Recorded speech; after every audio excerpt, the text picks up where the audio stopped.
자, 먼저 설명을 할 건데, 고전 시각이 되면 선생님이 항상 하는 짓이 있어요. 뭐냐? 고전 시각을 한자로 써보는 겁니다.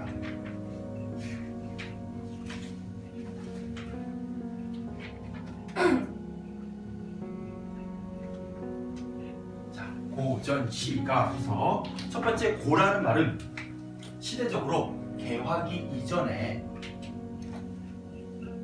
쓰인 것들, 예고자입니다.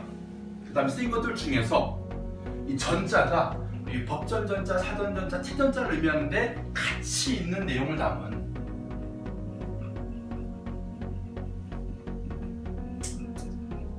수많은 책들 중에서 이 모양이 뭐냐면 책상 위에 딱 책을 펼쳐놓은 모양이에요. 그래서 항상 펼쳐주고 볼만한 가치가 있는 그런 작품을 골랐는데 어떤 거냐? 그게 시예요. 자신의 정서를 표현한 문학이고, 마지막 노래 가짜입니다. 근데 색깔 바꿔서 빨간색으로. 왜 바꿨냐면 여기까지 그냥 뭐 고전시라고 하면 현대시와 마찬가지로 그냥 시일 뿐이야. 그러니까 읽는 용도, 읽는 목적. 근데 여기다가 가짜가 붙으면요, 노래 가짜. 무슨 얘기냐? 바로 노래로 불려지던 것. 그래서 노래로 불려졌다는 얘기는 뭐가 있어? 이 안에 운율이 존재하고, 운율이 있기 때문에 고전 시가는 거의 100% 정형시입니다. 다시 막 일본, 러시아, 청나라, 막 우리나라 먹으려고 막 아둥바둥하던 그 개화기 이전까지. 그럼 언제부터요? 아마 지금 전해지진 않았겠지만 우리가 문학이라는 걸 하기 시작한 때부터겠지. 그래서 우리가 배우는 작품 중에 구지가 시대부터, 알겠죠? 옛날에 뭐 공무도화가 시절부터 시작해가지고 개화기 이전까지 썼던 것 중에서 가치 있는 내용은요, 보통 이런 거예요. 오늘날 우리에게 가치 있는 겁니다. 옛날 사람들이 이런 노래를 통해 가지고 어떤 나라에 대한 충성이라든가 부모에 대한 효도라든가 자연에 대한 여러 가지 어떤 그 욕심 없는 마음, 이런 것들 있잖아요. 그런 내용을 담은 것, 즉 교육적인 내용을 담은 것 중에서 정서를 표현하되 정형시인 것들. 그래서 이 정형시의 운율을 보고 우리는 뭘 할 수 있냐면 그 갈래를 파악할 수가 있어요. 이게 세도막으로 돼 있네, 네도막으로 돼 있네. 또는 이런 것도 있습니다. 뭐 삼음보, 사음보. 이건 똑같은 얘기지. 332조 혹은 뭐 4사조, 이런 것들. 또 이런 경우도 있습니다. 세 줄로 돼 있다, 뭐 네 줄로 돼 있다. 이런 걸 가지고 있잖아요. 이게 시조인지 가사인지 혹은 표기 방식을 가지고 우리가 한시인지 향가인지 이런 걸 구분해낼 수 있습니다. 그래서 이 고전 시가는 첫 번째 여러분들이 갈래 파악을 하는 게 되게 중요해요. 고려가요구나, 향가구나, 시조구나, 가사구나. 알겠죠? 그게 돼야 그 다음부터 뭐가 되냐면 어떤 내용일 것이라는 짐작이 됩니다. 아시겠죠? 그럴 때 우리가 고전 시가 하게 되면 그 다음 해야 될 두 번째 작업이 있습니다. 바로 고전 시가의 흐름. 아주 먼 옛날 우리가 상고시대라고 불리는, 삼국시대 이전까지는요, 고대, 가요라는 갈래와 한시라는 두 개의 갈래가 거의 유일무이하게 존재했어요. 고대 가요는 아주 옛날에 불려졌던 노래. 여기에 구지가 이름 들어봤을 거야. 공무도화가, 황조가, 정읍사, 이런 노래가 고대 가요고요. 이때 쓰인 한시가 뭐가 있냐면 고구려의 을지문덕 장군이 수나라의 우중문이 쳐들어오자 걔한테 조롱하는 실쓰기에 있어요. 여수장 우중문시라고. 이게 이때의 한시입니다. 그리고 나서 이게 신라시대로 넘어옵니다. 이때는 향가의 시대였습니다. 그리고 역시 한시가 공존을 했고, 창찰로 표기한 우리의 노래. 현재 전해지는 게 25개밖에 없습니다. 여러분에겐 다행, 저에겐 불행이에요. 원래는 뭐 수백 작품이 있는데 그 3대목집이라고 해서 향가집이 있는데 이게 안 전해져. 아마 내가 보기에는 뭐 전쟁 때 붙었거나 아니면 누가 외국에 팔아먹었거나 했겠지. 발견만 되면 니들 졸업하고 발견되었더니 그럼 니들 핵당황할 거 아니야. 우와 향가가 한 과목이야 이렇게 될 수도 있어. 어쨌든 간에 향가. 그리고 이때도 한신이 있었습니다. 누가 있었냐? 최치원이라고요. 신라의 3대 문장가 중 한 명이에요. 정말 글을 잘 썼던 최치원이 뭐 취하우중이라든가 제가야산 독서도안 같은 한시를 썼고요. 그 다음에 고려시대로 넘어오면 뭐가 있을까요? 고려가요가 있죠. 이때도 한시를 썼고요. 그리고 시조가 쓰기 시작하고 경기체가라는 애가 있어요.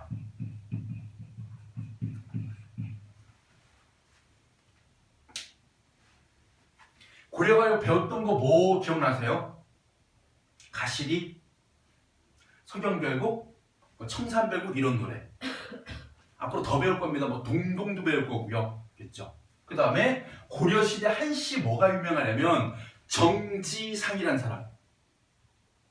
역사 시간에 한번 들어봤을 겁니다. 묘청의 서경천도 운동. 묘청이란 일으킬 때 묘청의 그 가장 측근이 바로 정지상이었어요.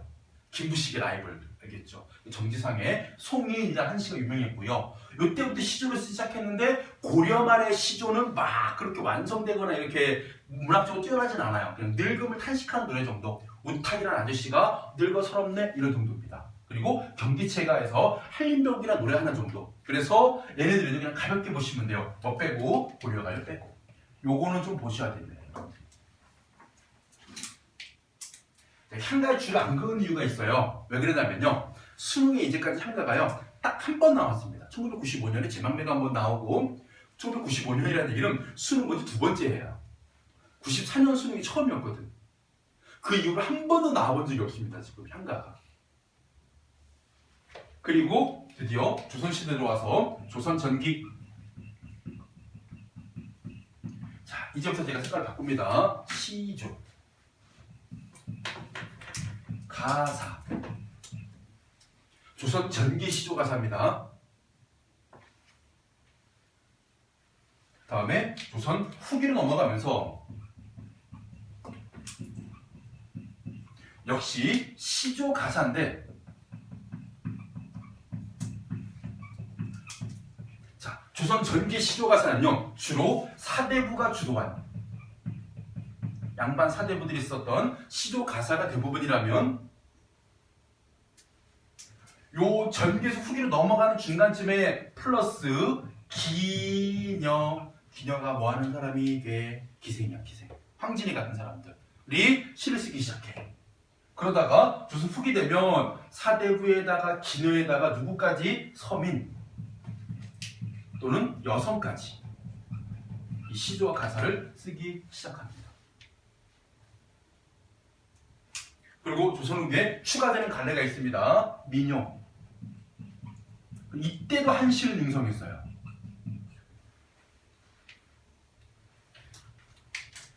계속 이어지니까 이때는 을지문덕 아저씨 기억하고, 이때는 최치원 아저씨 기억하고, 이때는 정지상 기억하고, 이때는요 정약용입니다. 정약용.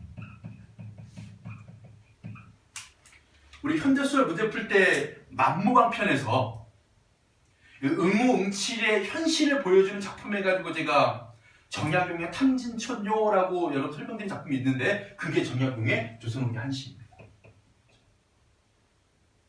여기까지.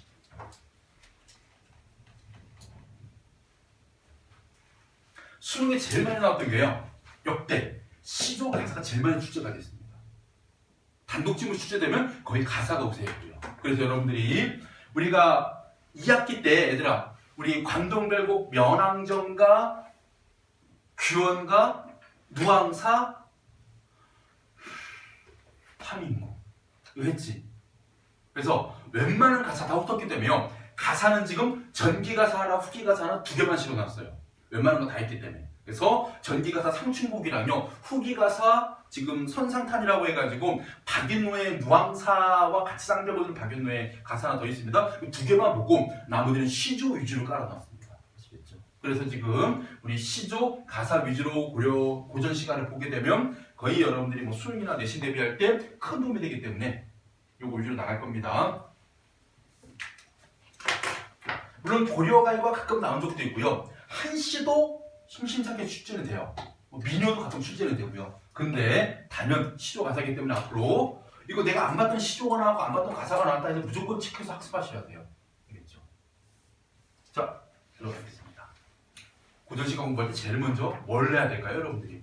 고전 시간은.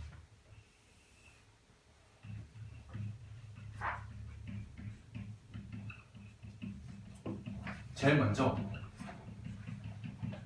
해석이 제일 중요해요. 해석. 읽을 수 있어야 돼요. 근데 우리가 고전 시간 같은 경우에 선생님들이 친절하게 현대어를 풀이해주면 좋은데 안 해주는 경우가 상당히 많습니다. 모의고사건 내신이건 간에. 그럼 어떻게 해야 돼? 우리가 읽을 수 있어야 돼. 읽으려면요, 두 가지가 필요합니다. 뭐냐? 그동안 내가 많은 고전 시가 작품을 공부했었던 자신의 경험. 이런 표현 예전에 누구도 썼었는데, 여기 나와 있는 이런 단어 예전에 누구도 썼었는데 라는 경험이 필요하고요. 두 번째가 여러분들이 하기 싫은데 해야 되는 겁니다. 중세국어 지식이 있어야 돼요. 여기 있는 이 아래야 표현이나 반시인 표현이나 순경은 표현이나 어두장군 표현 같은 경우 전부 다 이런 소리를 읽으면 되겠구나 해가지고 두 가지를 가지고 첫 번째 해석을 하셔야 되고요. 두 번째 정말 중요한 것들입니다. 의외로 이거에서 애들이 많이 부딪히는데 뭐냐? 그 당시 그 작가의 어떤 역사적인 상황과 그런 사람들의 가치관을 이해한 다음에 작품을 감상하셔야 돼요.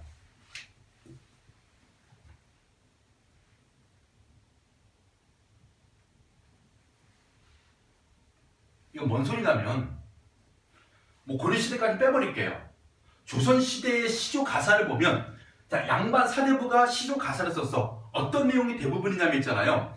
유교적인 내용이 나올 수밖에 없어요. 일단은 임금에게 충성하고 부모에게 효도하고 그지? 뭐 정제를 지키고 이런 것들. 후기에 들어가도 이거는 크게 변치 않습니다. 왜냐? 사대부들은요 임금이라는 사람에게 충성하게끔 태어난 존재이기 때문에. 그래서 이 작가가 이렇든 저렇든 임금의 은혜를 잊어버리지 않는 게 그들의 삶의 목표이다 보니까 이런 내용이 나올 수밖에 없구나. 심지어는 자기를 유배 보낸 임금인데도 임금을 사랑한다는 표현을 쓸 수밖에 없는 거는 이런 이유 때문이구나라고 여러분들이 상황이나 가치관을 이해해 주셔야 돼요. 서민들의 작품에서 왜 이렇게 양반을 풍자하는 내용이라든가 왜 이렇게 해학적인 내용이 많이 나올까? 참고로 서민들의 작품이요 되게 웃음을 유발하는 장치가 많아요. 서민들이 개그맨에서 그럴까요? 삶이 가벼워서 막 웃는 거 좋아해서? 아닙니다.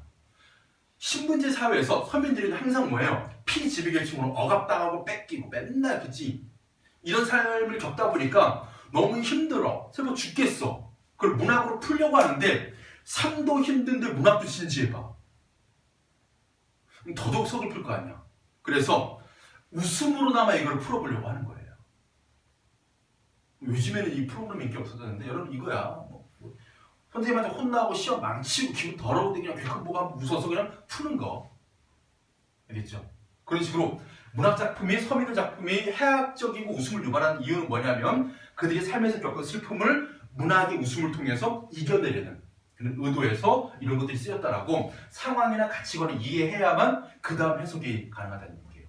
그러면서 찾아갈 때 중요한 건 무엇을 중심으로? 바로 표현, 발상, 시상전개.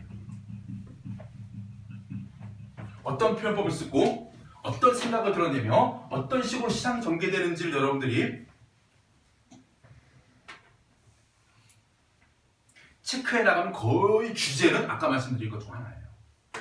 유교적 추리 사상이나 자연 친화나 자신의 삶에 대한 어떤 웃음의 승화 이런 것들. 혹은 뭐 기념 시조가 나오면 뭐 님에 대한 그림 이 정도. 했을 때 시상 전개가 왜 이 얘기를 하냐면요. 우리가 공부하게 된 고전 시가들이 평시조는 안 그런데 연시조나 가사 같은 경우는 시상 전개가 뚜렷해요.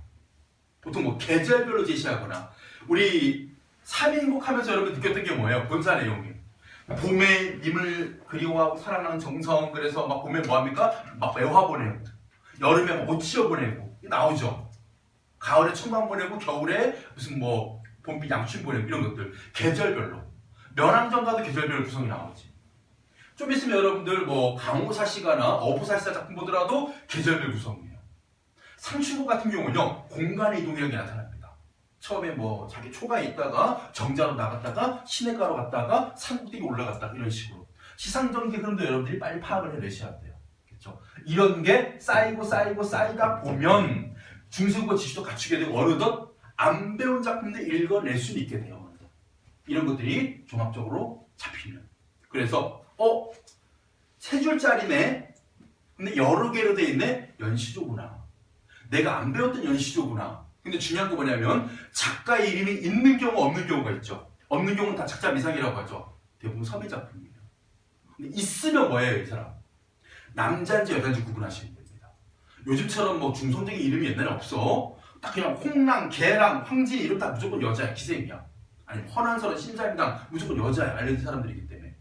빼고 나머지 이름은 다 남성 사대부입니다. 이 사람들은 뭐냐? 사대부로서의 이 유교적인 것과 이런 자연친화적인 걸 못 버려요. 이거 이해하시라 그랬습니다. 그러면 이런 내용이지 않을까라고 여러분들 읽어낼 수 있게 됩니다. 그리고 수능 같은 경우도 친절하지? 뭐가 있어? 보기에 이 작품은 작가가 말년에 벼슬에서 물러나가지고 자연에 응가하면서 지을 때 이런 자연만을 담은 노래다라고 설명해 주거든. 그 활용해가지고 작품 분석하게 되면 여러분 고전시가도요 정복 못할 대상은 아니에요.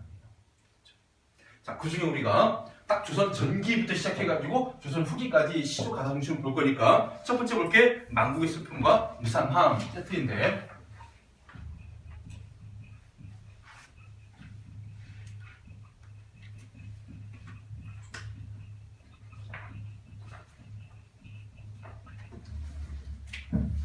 자, 조선 전기란 얘기는 무슨 얘기야? 어떤 나라가 망했기 때문에 조선이 세워진 거예요? 고려겠죠. 그래서 이때 망국은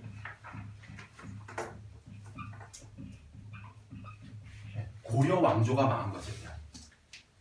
그리고 역사적으로 이 시기를 뭐라고 하느냐? 여말선초라고 합니다. 여말선초. 국어 선생님들 네 글자말 진짜 좋아해요. 강모가도, 안빈낙도, 안분지족, 무라일체, 영분지정 다 네 글자야. 여말선초, 심지어 역사적인 시간까지 다 네 글자예요. 우리나라가 보면 되게 네 글자 말이 많은 것 같아. 그지? 역사 사건도 대부분 네 글자 아니에요? 뭐 갑신정변, 뭐 이모굴라 다 네 글자잖아요. 그래서 여말선초라는 얘기는 뭐냐면 고려 말 조선 초기에 고려가 망한 것에 대해서요. 일단은 슬퍼하고 그 다음에 와 500년짜리 나라가 이렇게 한 방에 망해버리네 라는 그 무상감을 동시에 드러내는 그런 작품들 세 세트가 있는데 자, 첫 번째 작품 원천석이라는 사람의 시조 보겠습니다.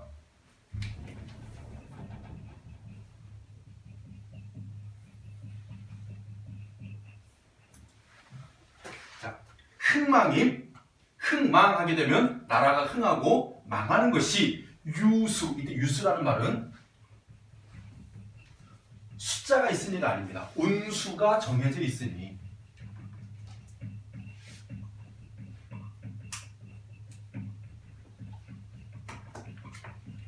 이런 뜻이고 옛날 사람들은요. 어떤 운명, 운수 혹은 뭐 점쳐가지고 예측하는 거 이런 거 되게 좋아했다 합니다. 그래서 운수가 정해져 있다는 얘기는 바로 고려 왕조의 운명. 망할 운명이었구나. 그래서 운수가 정해져 있으니 만월대.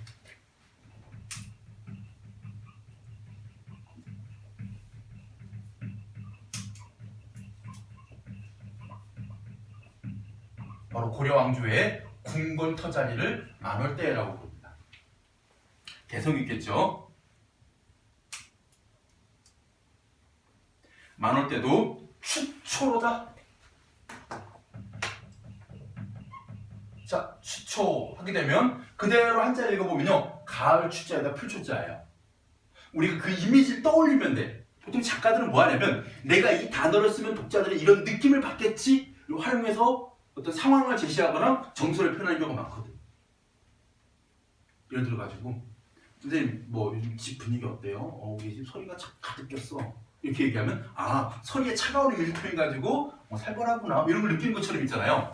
가을풀이 느낌이 어때요? 시들어가잖아. 그러면 이 시들어가는 그런 가을풀의 이미지를 통해 가지고 고려 왕조가 어떻게 되고 있다? 멸망하고 있다는 것을 여러분들이 파악해내는 게 시를 읽는 방법 중 하나예요. 그래서 추초하게 되면 바로 뭘 의미하느냐? 바로 쇠락한 왕조를 비유한 표현으로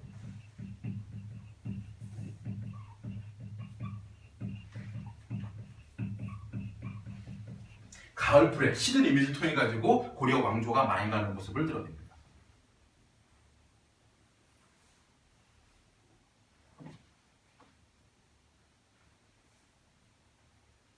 그리고 어때요? 우리가 풀이 시들어있네? 시들시들한 풀의 모습을 눈으로 보고 고려 왕조의 이미지 빗댔잖아요. 그래서 시각적인 이미지가 나타나고 중장 가봤더니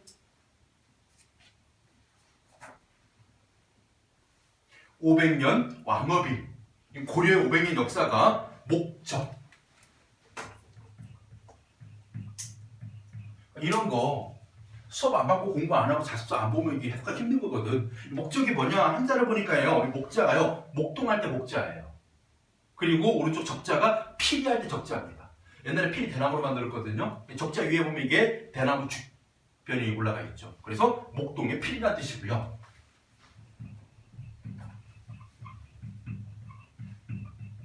이 목동의 피리는 뭐냐? 목동이 부는 그 피리 소리입니다. 바로 무상감의 의미를 담고 있는 허무함의 이미지를 담고 있는 목동의 피리 소리에 그래서 청각적 이미지가 사용된 목적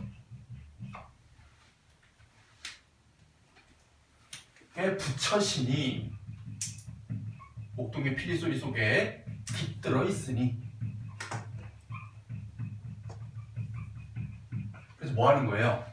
망한 고려의 왕조의 이미지를 추천한 시각적 이미지와 목적이라는 청각적 이미지를 가지고 고려 왕조가 망하고 있네 보여주는 그런 표현법이죠. 석양의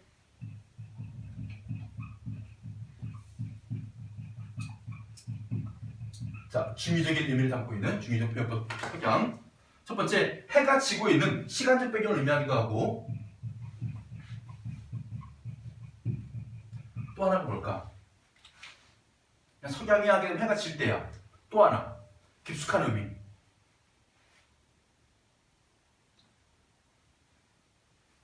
연재 석양에 고려 망하는 그지 고려가 망하고 있는 거.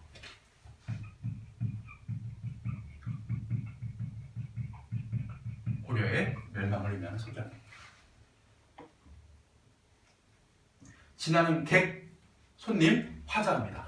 지나는 화자 내가 눈물겨워 하노라. 그러니까 이때 눈물이 뭐예요? 바로 슬픔을 드러냅니다.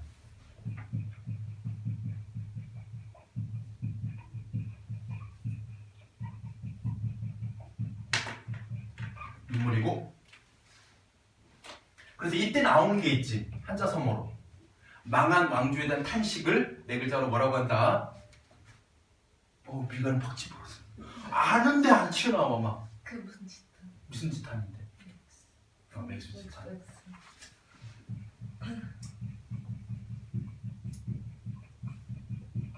여러분 지탄 시리즈가 4개가 있어요. 지탄 시리즈. 그러니까 뭐뭐 지탄으로 끝나요. 풍수지탄. 풍수지탄. 어떤 내용? 책임져야지. 네? 풍수지탄 무슨 뜻? 알아요. 부모님 부모님. 효도하려고 해도 돌아가셔가지고. 이미 그치? 늦었다. 맥수지탄을 망한 왕조. 만시지탄. 이게 넓은 의미로 그냥 어떤 일을 하기에 때가 늦었으면 탄식하는 거. 망양지탄이라는 게 있습니다. 망양지탄. 들어봤어요? 양을 잃어버린 탄식. 갈림길에서 양 어디로 갔지? 근데 이거는요. 양갑에서 아니야.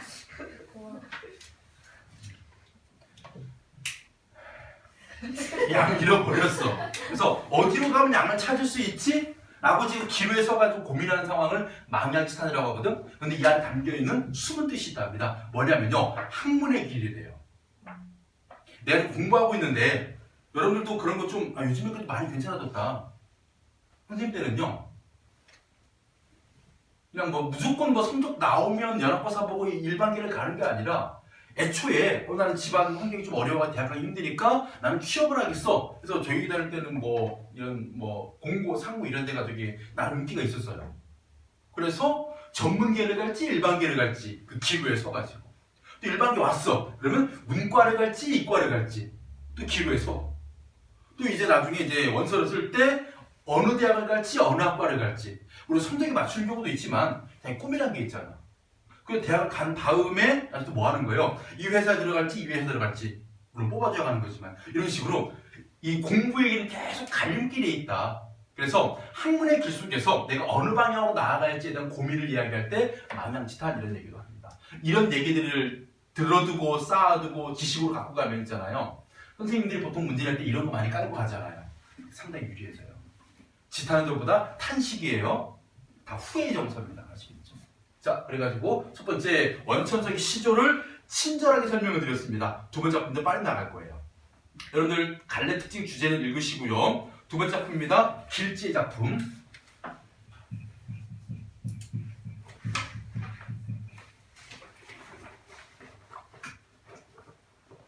자, 원천적으로 빼고요. 길지가 어디에 포함됩니다. 우리가 여, 말, 삼은 이라는 아저씨들이 있었어요.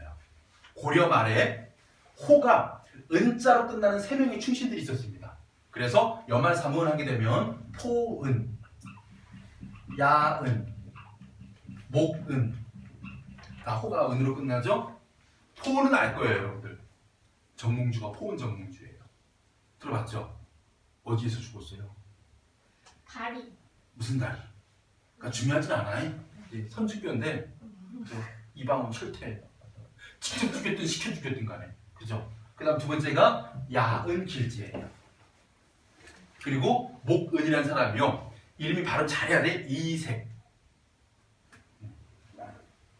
요거를 뒤에 뭐 조사를 붙여 세게 발음하면 막 이색이 이렇게 되는 경우가 있거든. 그래서 포은 정몽주, 야은 길제, 목은 이색. 그 중에 길제입니다. 자, 이 사람이 되게 유명한 시예요, 여러분들. 시험 가끔가다 보면 많이 봤을 겁니다. 500년 도읍지 어딜까요? 개성이에요, 개성. 고려의 수도를 필마.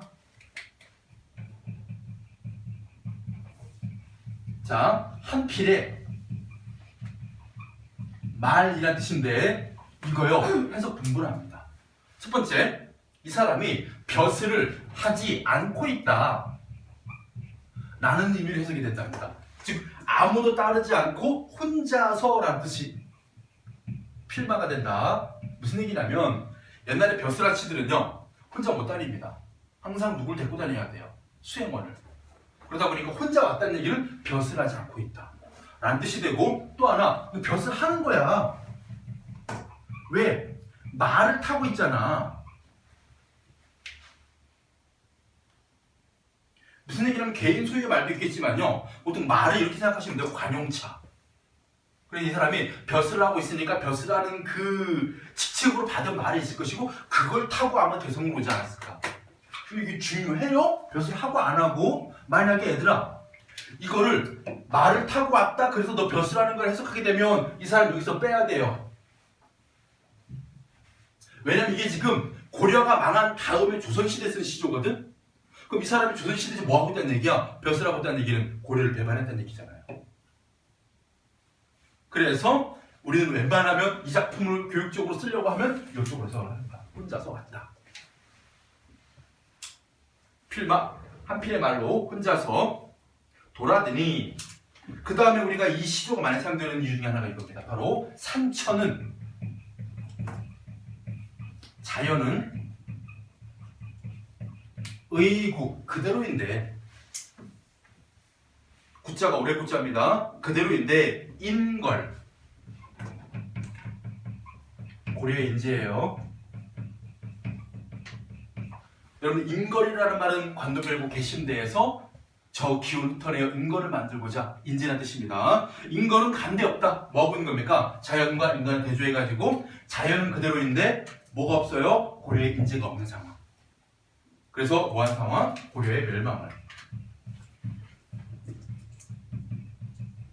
뭘 통해서? 자연과의 대조를 통해서 드러내고 있다? 이거 뭐야 얘들아? 발상이잖아. 고려의 멸망상을 어떻게 드러내고 있어? 자연과 인간 사이의 대조를 통해서 드러내고 있어. 그럼 얘는 어떻게 드러내고 있어? 추초와 목적이라는 시각적인 의미를 청각적 의미를 동원해가지고 비유적으로 고려의 멸망을 보여주고 있어. 이건 표현법이 되는 거예요. 아시겠죠?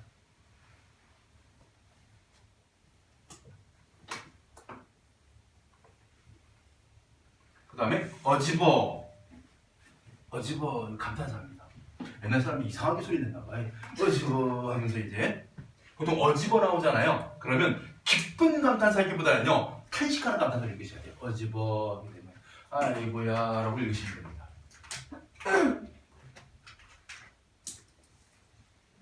태평연월이 고려의 전성기가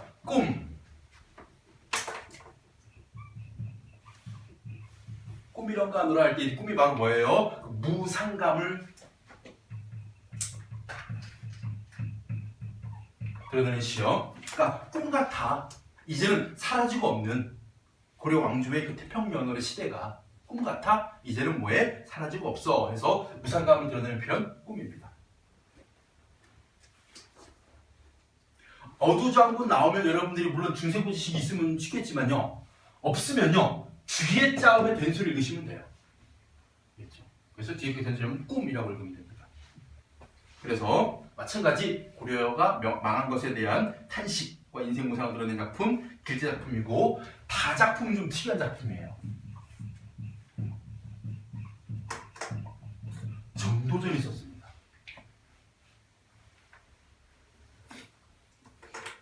고려가 망하고 조선이 건국될 때 정도전은 뭐 했을까요? 알고 있는 대로 편하게 살아 있었겠지. 그치? 뭐 하면 살아 있었을까요? 이런 게 작품을 이해하는 데 되게 도움 많이 돼. 참고로 조선은 누가 세웠어요? 이성계. 이성계가 세웠지. 이성계가 스스로 조선을 세울 만한 어떤 쉽게 말하면 있잖아요. 뭐 지덕체를 모두 겸비한 사람이었냐? 그건 아니었어요. 원래 고려 말기에 고려가 막 흔들흔들 거릴 때쯤에 막 공민왕부터 미쳐가기 시작하고 공양왕 때 막 고려가 그냥 흔들흔들 거릴 때 그때 어떤 세력들이 있었어. 이 고려를 어떻게든 바꿔야 된다 했을 때 온건파가 정몽주가 있었고요. 그 다음에 여기서 개혁파보다 개혁파의 정도전이 있었어요. 정몽주는 그래도 고려인 상태에서 뭔가를 좀 바꿔보면 된다. 불교의 탓도 막아보고, 그 다음에 수많은 이제 이 세력들을 좀 뭔가 막 제거를 해야 된다라고 했는데, 정도전은 갈아엎어요. 갈아엎을 때, 누가 적임자냐 했을 때, 두 명이 물망에 올랐답니다. 한 명이 최영 장군이었대요. 황금보리를 돌같이 알아. 외구로 치고 들어간 최영 장군을 딱 보니까요, 원래 이 집안은 엘리트 집안이었어요. 잘 나가는 집안이었고, 저런 애는 절실함이 없어.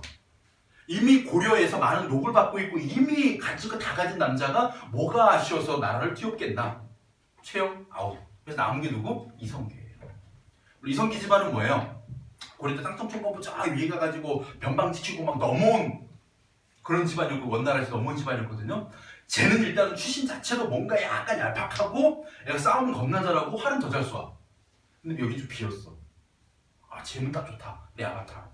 이성계를 추구리고 그 아들 이방원까지 같이 아들이 야력이 크거든. 정도전이 이런 나라 한번 세워보자. 그래서 엄밀히 말하면요 정도전이 두뇌였죠. 이성계가 심장이라면. 그리고 정도전이 고려의 멸망에서 어떻게 생각할까요? 아쉬워? 아쉽긴 아쉽지. 왜? 원래 난 고려의 신하였거든. 근데 조선이라는 나라 세우는 게 더 정당했기 때문에 뭐합니까? 고려의 멸망을 했잖아요. 정당화해서 말하는 시조예요. 다른 시조와 좀 다른 맥락으로 읽으시면 됩니다. 정도전은 원래 그런 인간이잖아 보면 되는 거예요. 자, 선인교 날인물이 자하동에 흘러들어 이때 선인교, 자하동 상징적인 공간입니다. 바로 융성했던 고려 왕조를 상징하는 공간이에요. 선인교와 자하동은 융성했던 고려 왕조.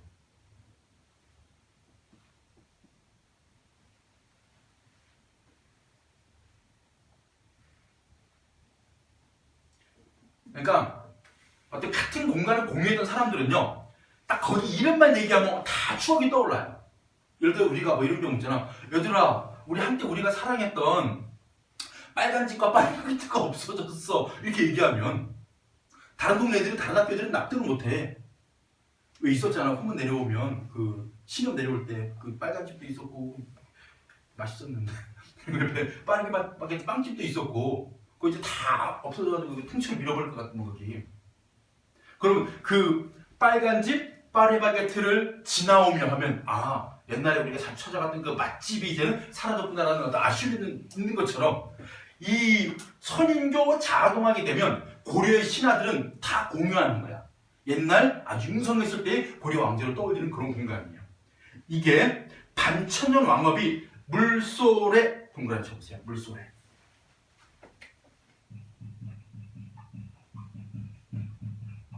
예, 물소리입니다. 물소리. 뭐 하고 있는 겁니까? 바로 망해버린 고려 왕조의 무상감을요, 청각적 이미지로. 이제는 물소리만 남아있구나. 뭐는 없구나? 그 자하동 선인교의 흔적은 없구나.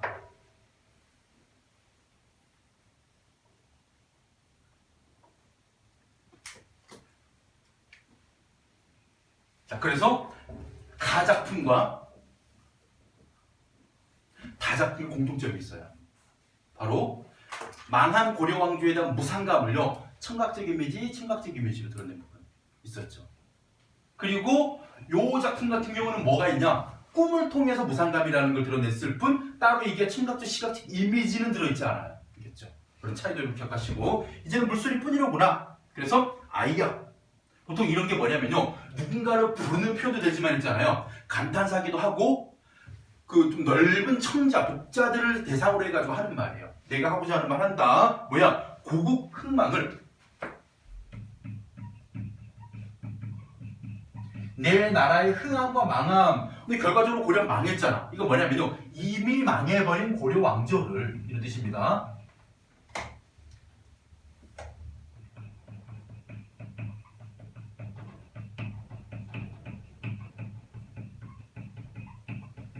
고극망, 이미 망해버린 고려 왕조를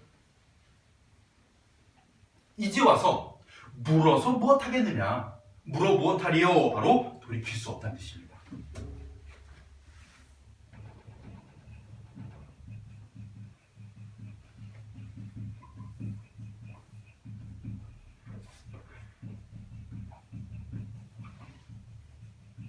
망해버린 고려 왕조를 다시는 돌이킬 수 없기 때문에 뭐 해야 된다? 바로 시세에 따라야 하는.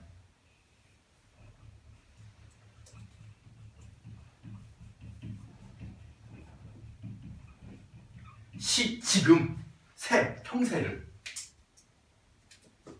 강력한 조선 건국의 힘이 조선을 세우고 결국 고려는 역사 속에 사라져버린 게 됐다는 그 현실을 받아들여야 된다 라는 의미가 물어 무엇하겠느냐라는 뜻이에요. 근데 여기는 특징을 보셔야 됩니다. 고려 왕조를 해고하고 있지만 안타깝다는 정서보다는 시세에 따라야 함을 은근히 드러내고 있는 좀 더 전에 시조까지. 자, 이렇게 해서 조선이 건국이 됐습니다. 그럼에도 불구하고 아직도 충신들이 남아있었죠. 이번 지주와 충절.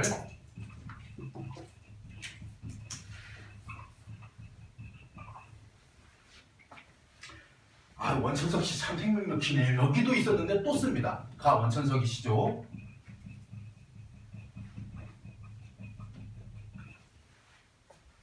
눈 맞아 휘어진 대를 뉘라셔 국사통고 보겠습니다. 이제 눈,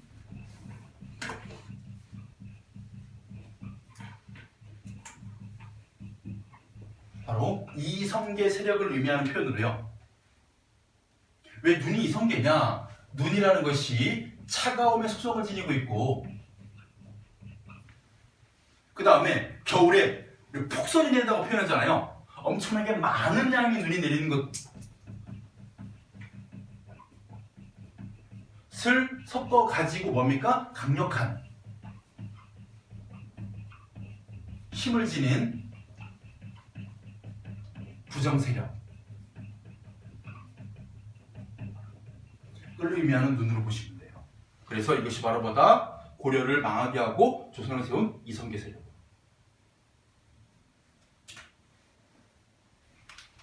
참고 이렇게 눈이라는 게 강력한 힘을 지닌 부정 세력으로 의미를 갖고 있는 현대시도 있어요. 여러분들 최승호라는 시인의 배설주의보 라는 시에도 마찬가지 눈이라는 시어가 강력한 힘을 지닌 부정 세력, 부패 세력 그 상징하는 시로 써요. 최승호 시인이 되게 재밌는 시인이에요. 시인이 재밌는 게 아니라 상황이 재밌었어요. 최승호 시인이 유명한 대작품이 있습니다. 배설주의보 북어. 너도 북어지, 너도 북어지. 참고로 이 북어라는 시는요, 여러분들이 좀 있으면 배울 거예요.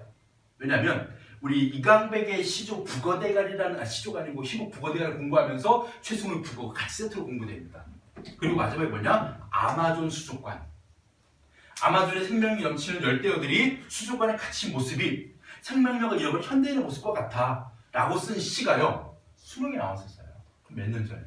그때 EBS에서 어떤 일을 했었냐면요, 과연 우리가 수능에서 풀고 있는 문학작품과 영어 독해 지문이 과연 우리를 선발하고 우리들의 교육 목적에 부합되는가 측정하려고요, 최승호 시인이 살아 계시거든요. 아직 정정해요, 멀쩡해요, 젊고. 최승호 시인한테 이 시인이 쓴 시 아마존 수족관 관련된 문제를 풀게 해봤답니다.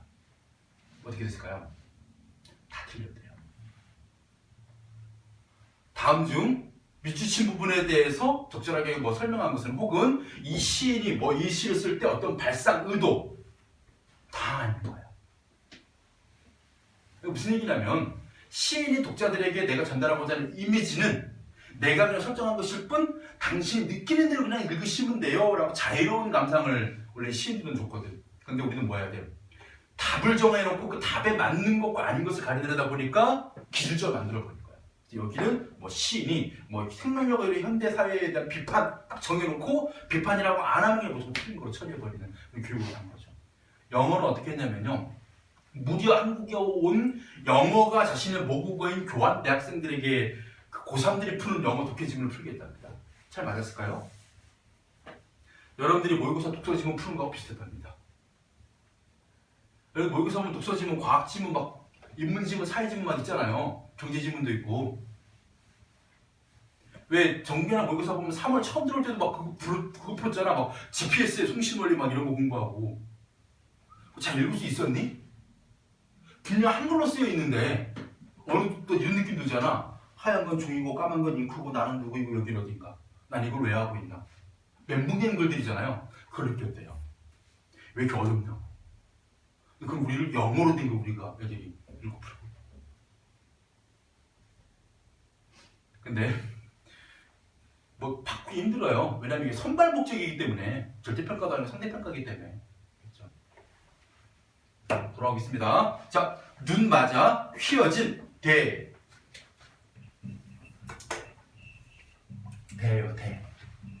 대나무. 눈 맞아 휘어진 대나무를. 그래서 대나무 하면 딱 떠오르는 게 있지. 사군자, 매난 국주. 사군자라는 말은 무슨 얘기? 선비들이 그 자연물을 보고 나도 저거처럼 저렇게 지조 있고 절개 갖고 싶다. 그래서 눈 맞아서 휘어진 대나무를 누가 굽었다고 했는가라는 얘기 무슨 얘기냐? 바로 이 이성계 일파의 세력에 강한 고통을 받고 그렇게 탄압받고 있는 자신들, 바로 이제 대는요, 고려의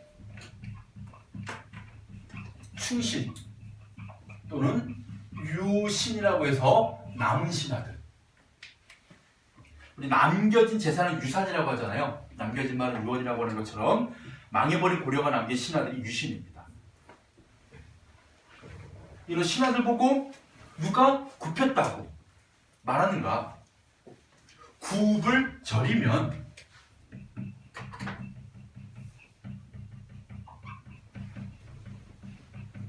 굽힐 절개라면, 굽힐 절개했다면 눈 속에 풀을 쏘냐? 눈 속에서 푸르겠느냐? 서리법을 사용해서 절개를 강조하는 표현.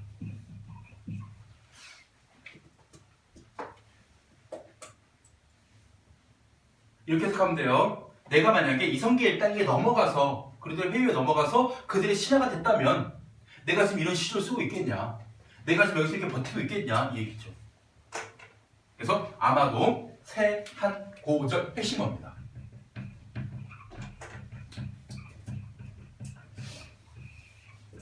자, 세한하게 되면요 매서운 겨울추위입니다.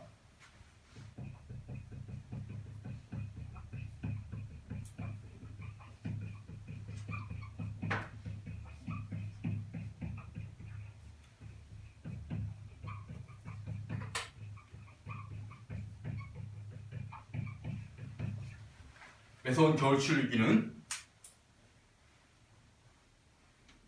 일단 여기는 외로운 꽃을 썼기 때문에요. 외로운 절개 해석하시는 게 좋아요.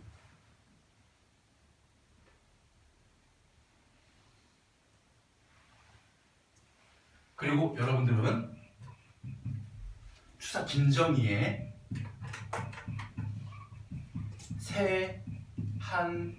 세한도 라는 이 그림이 있어요. 여러분 유명한 그림이 있습니다. 집에다가 옆에 소나무 잣나무 그려놓고 자신의 제자 이상적의 절개를 칭찬하면서 그린 그림이 있거든요. 그 그림을 모티프로 해가지고 쓴 현대시 중에 고재종 아저씨도 썼고 도종환 아저씨도 쓴 세한도라는 작품이 있어요. 아마 여러분들은 고재종의 세한도를 아마 이제 문학 시간에서 보게 될 거예요. 우리 1학년 때 그거 있지 않았니? 첫사랑? 싸그락 남분분 미끄러지고 그 아저씨 고재종. 도종환은 뭐 하는 사람일까요? 안 들어봤어요 도종환? 지금 네? 흔들리는 피는꽃. 또 예전에 도종환 시인으로 물어본 게 아니에요 지금 여러분 스마트폰 도종환 검색하시면요 문화체육관광부 장관으로 나와요. 정치인이에요 지금은.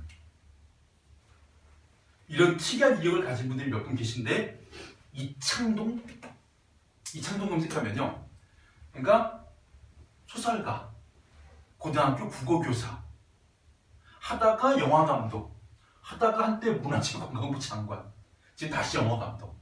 이창동 감독이 찍었던 영화 중에는 밀양하고 옛날에 박하사탕 이런 거죠. 참고로 도종환 시인 같은 경우에도 지금 그러니까 예전에 그 우리 국정농단 청문회 할 때 그 청문위원이었어요. 그러니까 이분들의 시조 무슨 얘기야? 세한 매서운 겨울추위에도 이겨내는 그런 절개를 상징하는 표현입니다. 그래서 세한고절은 너뿐 인간으로라 너가 누구예요? 너 대나무입니다. 그래서 대나무를 나 1인칭 너 2인칭 인칭법을 썼어. 인칭이 뭐냐면 사람인이야. 사람을 가리킬 표현 의인법.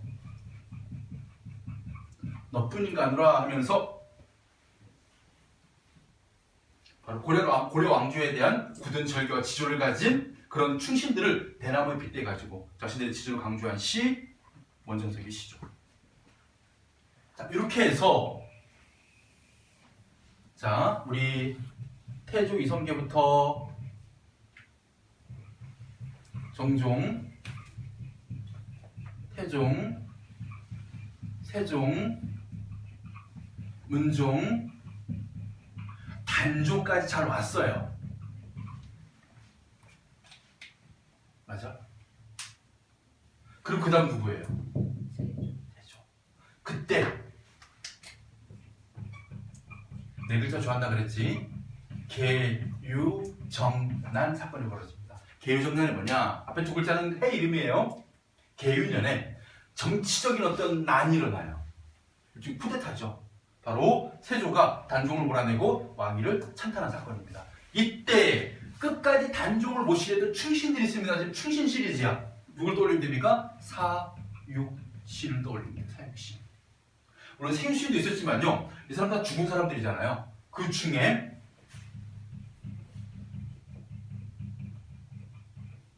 성산문이라는 사람이 대표적인 사육시입니다. 그 성산문의 시주가 2개가 나와 있습니다. 자, 나작품입니다. 이 몸이 내가 죽어가서 무엇이 될 거 아니? 이건 뭐냐면요. 초장의 내용은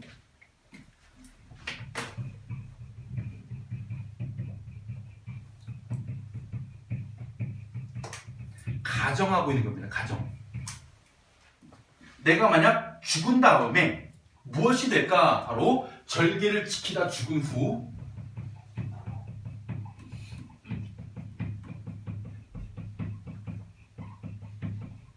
자신의 모습을 가정한 거예요.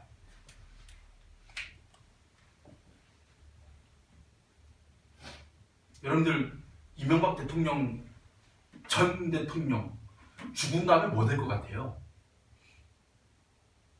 뭐 G, USB 막 이런 걸 많이 나오는데 우리가 막 그때 불러던 별명이 있잖아요. 그렇죠? 그 이미지 떠올리면 그러면 이 사람 마찬가지입니다. 내가 만약에 죽으면 충신이잖아요. 뭐가 될까 했는데 복례산 제일봉하게 되면 신선이 산다는 그 높은 산 제일 꼭대기에 낭락장송 길게 늘어지고 늘어진 소나무입니다. 소나무.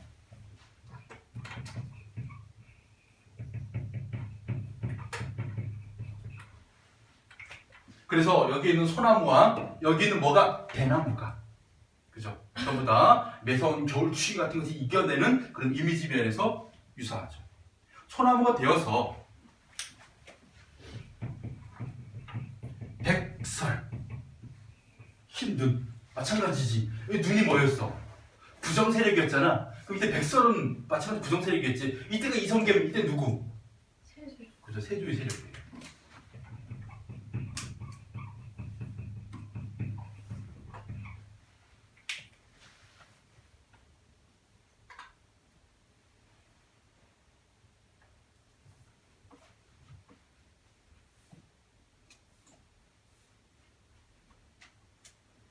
무슨 킹메이커들이 있어요. 왕을 만든 사람들. 정도전이 킹메이커였죠. 이성계를 왕으로 만든 사람. 그리고 여기에 있는 세조를 왕으로 만든 또 킹메이커가 있답니다. 문학 쪽으로는 안 다뤄지는데 역사 쪽에서 가끔 다뤄지는 인물 한명회라는 사람이 세조를 왕으로 그러니까 수양대군을 세조를 만든 사람이라고 하죠. 그 세력들 백설이 만건곤 가득할 만 건곤 하늘과 땅 온 세상이 가득할 때 마치 그 세조의 세력이 온 나라를 장악한 모습을요 흰눈이 온 세상을 덮은 모습으로 비교한 겁니다. 이럴 때 뭐 하겠다라는 도야청청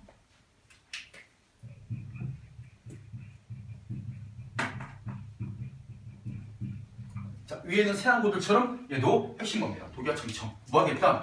홀로 청청 푸르겠다. 뭐가? 소나무의 그 잎을 연상하시면 돼요. 그래서 높은 홀로 지주와 절개를 지키겠다.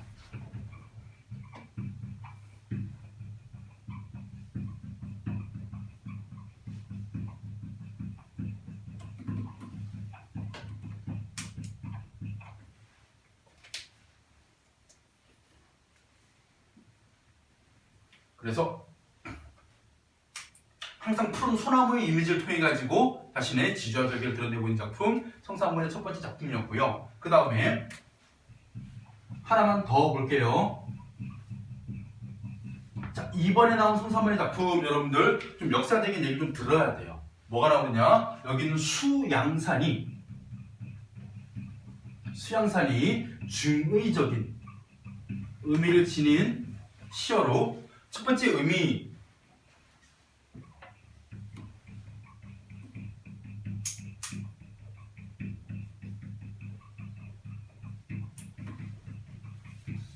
바로 백이숙제라는 사람이 있어요. 백이숙제 두 사람입니다. 백이라는 사람과 숙제라는 형제예요. 묶어서 백이숙제라고 부르는데 그 사람들이 숨어 지낸 산 이름이 수양산이었고요. 또 하나가 있습니다.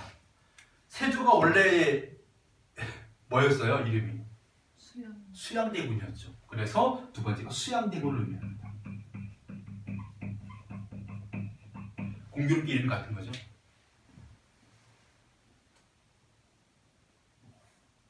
자, 백이 숙제는요. 그 사마천의 사기라는 책의 첫 번째 사기 열전에 첫 번째 다뤄지는 인물이에요. 중국이 은나라와 주나라가 있을 때, 참고로 은나라가 임금의 나라, 주나라가 신하의 나라예요. 이때 고죽국이라는 나라가 있었답니다. 이 나라의 왕이 죽을 때 유언을 남겼는데 자신의 아들이 첫째, 둘째, 셋째가 있었는데 큰 아들이 백이, 셋째 아들이 숙제였어요. 얘는 어떤 띠로리가 있어요. 그럴 때 뭐라고 유언 남겼냐? 너희 삼형제 중에 숙제가 가장 숙제다라고 뛰어나. 그래서 네가 왕이 돼라고 유언 남기고 죽어버립니다. 근데 숙제가요, 어찌 뛰어난 큰형님이 계신데 내가 왕이 되겠느냐? 그래서 큰형님한테 왕권을 양보합니다. 그러자 백이가요, 순서가 중요한 게 아니라 나보다 숙제가 더 인격이 뛰어나다, 내가 어찌 왕이 되겠느냐 해서 서로 왕권을 미루다가 우리 도망가자. 그래서 둘 다 왕위를 물리치고 둘 다 이제 그 도망을 가요. 고축국에서. 그래서 누가 둘째가 왕이 되고요. 그 다음 어디로 가냐면요, 주나라로 갑니다. 주나라. 왜 주나라로 갔느냐? 그 당시 주나라에 있던 왕이 문왕이라는 사람이 상당히 어른을 공경하는 효자였대요. 그래서 이 나라도 풍속이 좋을 것이다 해서 주나라로 갑니다. 갔더니 이 사람이 이미 죽었어요. 그래서 그의 아들인 무왕이 왕권을 물려받았는데 어떤 놈이냐면요, 아버지의 상도 안 끝났는데 유패를 말에 딱 치른 다음에 은나라를 치러가는 애였어요. 임금의 나라를. 그거를 백이 숙제가 혼을 냅니다. 부모에 대한 효도 이 저버리고, 그 다음에 임금에 대한 신하의 축성도 저버린 무지막지도입니다 라고 얘기해가지고 이 무왕을 화나게 만들어요. 그때 피한다고 어디로 가느냐? 이 수양산에 숨어 들어가가지고 고사리를 캐먹다가 거기서 굶어 죽습니다. 그래서 두 가지죠. 첫 번째 뭐 했다? 뭐라고 해야 됩니까? 이 왕권에 대한 욕심을 버린 사람. 의 의미도 하나 있고, 그 다음에 뭐 한 겁니까? 이 무왕으로부터 뭐 한 거예요? 벗어나가지고 숨어 지내면서 이제 고사를 캐먹고 죽은 사람으로 해석이 될 때, 역사적으로 이 사람도 되게 높이 평가하지만 여기서는 성사학은 새로운 시각으로 접근합니다. 그래서 수영산 바라보면 이제가 누구예요? 바로 백이 숙제 이름에 뒤에 글자를 딴 거예요. 그래서 이제라고 부릅니다. 앞글자를 땄으면 요리 이름이 돼버려요. 그래서 백숙보다는 이제가 낫잖아. 그치? 이제를 하나노라, 원망하노라. 왜 원망하느냐? 줄여 죽을 찐들, 굶어 죽으면 죽었지, 채미, 고사리를 캐다 드세요. 채미. 고사리 왜 캤냐? 앞에 채자가 캘채자입니다. 그 왼쪽에 손수변을 빼면 우리 딸 이름의 그 가운데 글자가 치자거든요. 똑같아요. 채미 고사리를 왜 캤냐? 비록 푸세일 것인들 기, 뉘, 따해.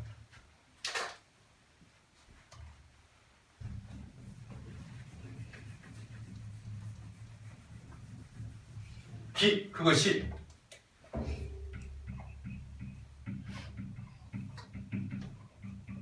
뉘, 누구의, 따해. 옛날 땅지가 아니라 하늘천 따지였어요. 따가 하늘이었죠. 땅이었죠. 그래서 누구의 땅에서.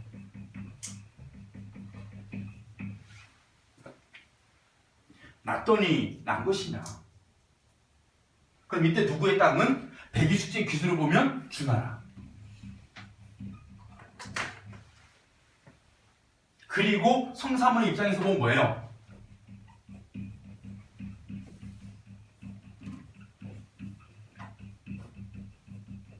세조가 왕이 된 조선을 의미합니다.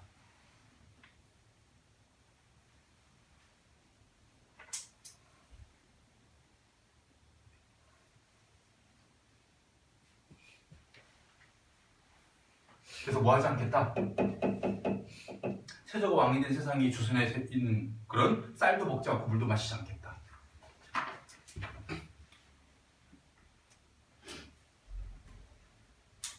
우리 아까 개화견이가 생각나는데요.